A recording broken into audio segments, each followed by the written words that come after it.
कहाँ से होता है ये, टीवी पे काम कहाँ से करते हैं, ये हमेशा से इसके लिए क्या करना। तो मैं सोचता हूँ बेटा प्यास लगेगी तो क्या करोगे, पानी पियोगे। जब ये जो आपका सफर जितना इस तरफ जाने का है वो भी आपकी लर्निंग है। अगर आप ये समझते हैं ये लर्निंग नहीं है। तो नूरुल हसन ने कैसे ये पूरा एक सफर तय किया? तुम्हें बहुत अच्छी तरह याद होगा कि कुछ ऐसी महफिलें होती थी, वो कहते थे बेटा बस बैठो और सुनो।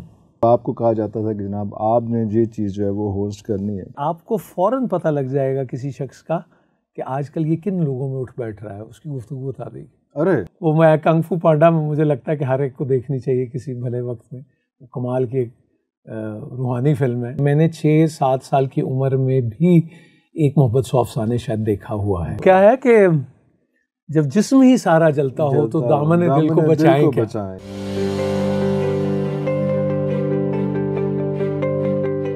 जब आपके बारे में जिक्र होता था या जब आपको चैलेंज दिया जाता था, जब आपको कहा जाता था कि जनाब आपने ये चीज़ जो है वो होस्ट करनी है, आपके पास क्या पैरामीटर्स होते थे? क्योंकि आज के लोगों को वो पता होना चाहिए, जो लोग ये एफर्ट कर रहे हैं, जो लोग स्कूल कॉलेजेस में अभी होस्टिंग कर रहे हैं और आगे उनका मिशन है कि वो भी इसी तरह से माशाल्लाह आपके साथ आके बैठेंगे और करेंगे या हम सब की जगह लेंगे। ऑब्वियसली एक टाइम तो आना है, उन्होंने भी आगे आना है। तो कोई पैरामीटर्स ऐसे क्या बहुत पढ़ा करें बोलने से पहले या क्या किया करें? देखा, सुनना सबसे ज़्यादा मैटर करता है। आप सुनना, you need to be a good listener if you want to become a good speaker. ये मैंने कभी सुनी थी बात किसी से। वो जो नशिस्त बर्खास्त और आप अगर बड़ों के पास बैठें, और बल्कि तुम्हें बहुत अच्छी तरह याद होगा कि कुछ ऐसी महफिलें होती थी, वो कहते थे बेटा बस बैठो और सुनो। अब जब बड़ा बात कर रहा है आपका तो नहीं बोलना बनता, तो वो जो रिसीव आप करते हैं वहाँ से पता लगता है। और मुझे ये बहुत रिसेंटली इस बात का पता लगा, मैं चूँकि नालायक की भी ज़्यादा है, कि आपने ये देखा है कि जिन लोगों की सुनने की सलाहियत ख़त्म हो जाती है वो बोलना भी भूल जाते हैं।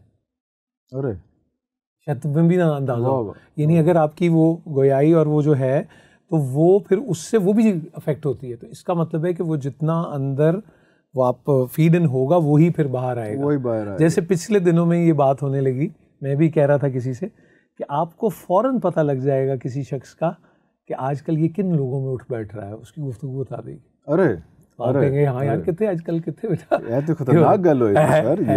ये है।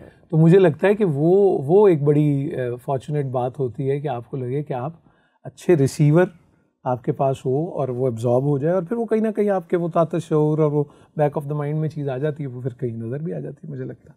तो सुन तो रहे होते हैं, बड़े गाने शाने भी सुन रहे होते हैं, सारा कुछ सुन रहे होते हैं, तो मतलब क्या सुनना चाहिए? ये इंपॉर्टेंट है कि आपकी सिलेक्शन क्या है, आप कौन सी किताबें पढ़ रहे हैं, किन लोगों में बैठ रहे हैं, इसको कैसे ग्रूम किया जाए, इसको कैसे आइडियलाइज किया जाए कि यार अगर मैंने ये काम करना है, कोई भी काम है, उसको कैसे लेके आप बैठें और क्या करें, उसको कौन सी सोबत आपकी ज़रूरी है। आपको मुझे लगता है कि आपको जो काम भी आप इखलास के साथ करेंगे और जिस तरफ भी जाना है, जैसे चलो इसको ऐसे कर लेते हैं, आजकल में सब मिलते हैं वो जी, वो आप कोई कहाँ से होता है ये, टीवी पे काम कहाँ से करते हैं, ये हमेशा से इसके लिए क्या करना। तो मैं सोचता हूँ बेटा प्यास लगेगी तो क्या करोगे, पानी पियोगे। अच्छा पानी कहाँ से आता है, कुएं से मिलता है, नलके से आता है, कौन सा है, तो फिर वो सफ़र शुरू हो जाता है।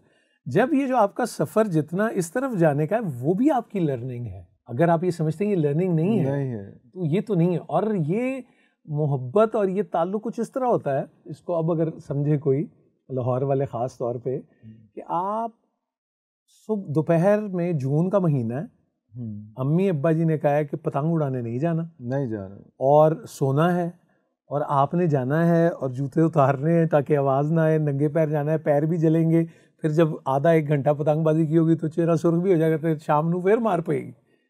ये सब पैकेज का पता है। तो वो जब आपने इस छोटी छोटी चीज़ को भी अचीव करना होता है तो उसके जो रास्ते की चीज़ें हैं ना, वो फिर आपके हार ही होते हैं मुझे लगता है। वो आप वहाँ पे उसे एंजॉय करते हैं, चेरिश करते हैं, वो उसका हिस्सा है, उसका पार्ट एंड पार्सल है। तो नूरुल हसन ने कैसे ये पूरा एक सफ़र तय किया? नूरुल हसन आप लापता उन्होंने तक्का कितने देता लेकिन हाँ वो फिर वो मैं कंग फू पांडा में मुझे लगता है कि हर एक को देखनी चाहिए किसी भले वक्त में। वो कमाल की एक रूहानी फिल्म है कि वो there is no such thing as accident, there is no such thing as accident. हाँ वो जो मास्टर था ना छोटा सिखाता था, वो उसने यही कहा।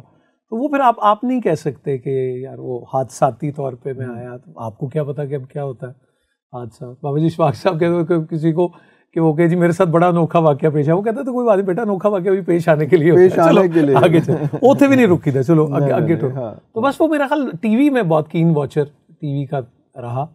और जो मेरे साथ के उनको पता होगा कि वीकेंड सिनेमा और सैटरडे नाइट सिनेमा और the Saint and $6 million man, और शायद मुझे मेरा ये ख्याल है कि मैंने 6-7 साल की उम्र में भी एक मोहब्बत सौ अफसाने शायद देखा हुआ है। वो कुर्रतुल ऐन जो है वो मेरे कहीं बैक ऑफ द माइंड में है। और मैंने बहुत छोटी उम्र में मेरे ताया के बेटे मलिक फारूक अहमद अल्लाह बख्शे, उनके पास वो एक मैक्सवेल का टेप था और वो ऑरेंज कैसेट्स होती थी, उसके अंदर वो जाती थी, तो वो इश्क जो हमसे रूठ गया फरीदा खानम की, वो मैंने शायद दूसरी तीसरी में ही सुनी हुई, और मैं रोया भी हूँ वो सुन के। तो ये नहीं मुझे पता होता था कि मैं क्यों रो रहा हूँ, but that was something very close. वो तो कहीं भी नहीं, लेकिन उसकी तर्ज मास्टर मंजूर से मैं मिला भी, और मैं कभी वो मोमेंट ही नहीं भूल सकता कि मैं उनसे मिला और मैंने कहा ये वो हैं जिन्होंने उसको कंपोज किया, वो इश्क जो हमसे रूठ गया। तो वो कोई करती थी वो आपको अंदर। फिर वो हुआ ये कि एक और प्ले था, मैंने उसको बुशरापा से कहीं ग्रुप में पूछा, मैं नाम भूल गया हूँ, नैयर कमाल और शफी मोहम्मद शाह साहब, अच्छा वो उसमें उसका खेल था, तो उसमें ये एज OST यूज होता है वो इश्क जो हमसे। अच्छा अच्छा अच्छा अच्छा। जब वो क्या है कि जब जिस्म ही सारा जलता हो तो दामन दिल को बचाएंगे, कोई मेहर नहीं कोई कहर नहीं, फिर सच्चा शेर सुनाएंगे। कुछ कर अभी भी है तो गोलू गड्ढे आपके वो हिलाता है, सनसनाहट सी आती है।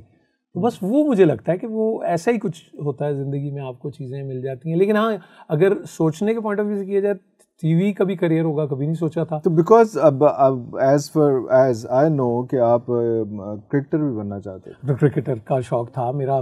87 में मैंने मैट्रिक किया। और ये उस वक्त है जब आपको स्क्रीन का, टीवी का, नहीं टीवी देखने का शौक था, उस जगह को देखने का बड़ा शौक था। जैसे टीवी 20 हुआ ना, वो जो आज भी जिसके खुद बैठने का तो उस वक्त नहीं, वो तो नहीं, वो मेरे लिए तो एक फैंटेसी वर्ल्ड थी। और मैं एक आपको फ्रैंकली बताऊं, देख लेना ही बहुत बड़ी बात थी। जब छोटा था और अमानत अली खान साहब मुझे बहुत अच्छे लगते थे, तो मुझे वो जैसे मेरी अम्मी अल्लाह बख्शे, उनको बहुत पसंद था वो इंशा जूट हो अब कूच कर, वो कोई उनका वो ज़ारो ज़ार से भी हो जाती थी।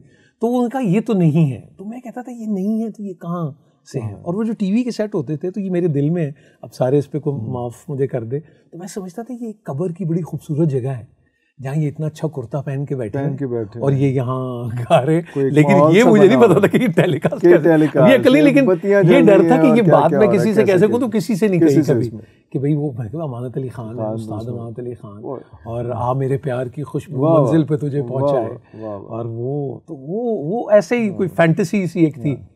तो मैंने मैट्रिक किया, तो मेरा इरादा था कि मैं मैट्रिक के बाद पेप्सी क्लिनिक, वो जो क्रिकेट का शुरू हुआ, इमरान खान साहब वो करते थे, तो वो मेरा इरादा था। लेकिन I went through a surgery, वो मेरा रिजल्ट भी अस्पताल में ही आया। I have nails in my legs, यहाँ नेलिंग हुई। अब उन नेल्स को भी 35 साल हो गए। मोच आई थी, तो मोच से वो कुछ, हाँ वो घर में ही हॉकी 2 लोग टाइप खेल रहे थे, गोल गोल बना के, तो पैर ट्विस्ट कर गया, तो वो क्रेप बैंडेज वगैरह हुई, वो सब ठीक हो गया। लेकिन अब्बा जी मुझे कहने लगे कि ये तुम चलते कैसा हो, तुम ठीक नहीं, तुम जोर दे रहे हो। तो वो उनको लगा कि शायद मेरी आदत है, तो मैंने कहा नहीं मुझे दर्द हो रही है।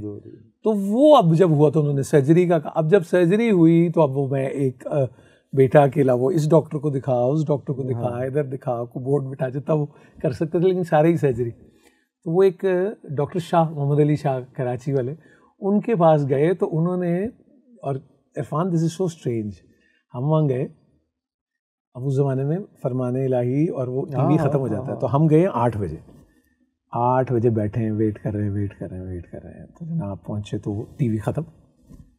अब 12 का टाइम होगा, 11:30। उसके बाद कार्टून की वीडियो लगा दी उन्होंने। अरे कार्टून भी खत्म भाईजान। कोई 1:45 बजे रात की बारी आई कि जी अब आपकी बारी। तो मुझे अम्मी पे सख्त गुस्सा कि आप मुझे कहाँ लेके और वो सब आ रहे हैं। तो हम जब अंदर गए तो डॉक्टर साहब सर्जरी के लिबास में ही अंदर आ गए। तो अम्मी ने कहा कि जी वो बड़ी देर होगी। कहने के क्या देर, बच्चों की मूंछें निकल आई क्या, कितनी देर होगी। He was so fresh। उन्होंने कहा कि आप ऐसा करेंगे, नेल्स मुझसे ले जाए, बुर्जी खाने में खुद ही लगा लीजिएगा, ये तो इतना आसान है, जस्ट टू मेक अस वो एक रिलैक्स। तो वो भी मिला। फिर नसीर महमूद साहब, डॉक्टर रिजवान नसीर जो रेस्क्यू 1122, उनके अब्बा जी ऑर्थोपेडिक सर्जन, अब्बा जी के बहुत वो दोस्त थे। तो उन्होंने अपने क्लिनिक और मेयो हॉस्पिटल के अलावा वाहिद मेरी सर्जरी मैं ही वो फॉर्चुनेट हूँ जो उन्होंने की। और वो फिर नेल्स अभी तक है। तो मैट्रिक से 87। 87। हाँ, मेरा जो रिजल्ट कार्ड है वो मेरे अस्पताल में ही आया। तो क्रिकेट को फिर खैराबाद वो फिर कहाँ से क्रिकेट खेलते हैं? बल्कि टेबल टेनिस था तो मुझे मेडिकल का था कि मैं मेडिकल में चला जाऊं, तो मुझे लगा कि मैं टेबल टेनिस की बेसिस पे ना वो कर लूं। तो मैंने ऐसी खाने की मेज़ पे अब्बा जी से कहा, मैंने कहा वो मैं कह रहा था क्या कि टेबल टेनिस, तो उन्होंने ना उनकी ग्लेयर थी आंखों में हल्की सी, तो उन्होंने कहा तुम चाह रहे हो कि मैं सिफारिश तुम्हारी करूँ? तो मैंने कहा जी नहीं, मैंने तो ये नहीं कहा। तो उन्होंने कहा नहीं, टेबल टेनिस का मतलब ये कि तुम्हें मना किया है डॉक्टर ने, तो तुम वो तो what are you trying to imply?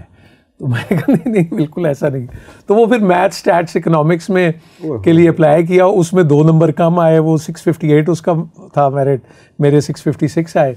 तो फिर हमने मैथ स्टैट्स और वो थे, तो उन्होंने कहा फ्रेंच, मैं अस्पताल में हूँ, तो वो फिर चेंज करके बाद में लिटरेचर किया और फिर वो आगे से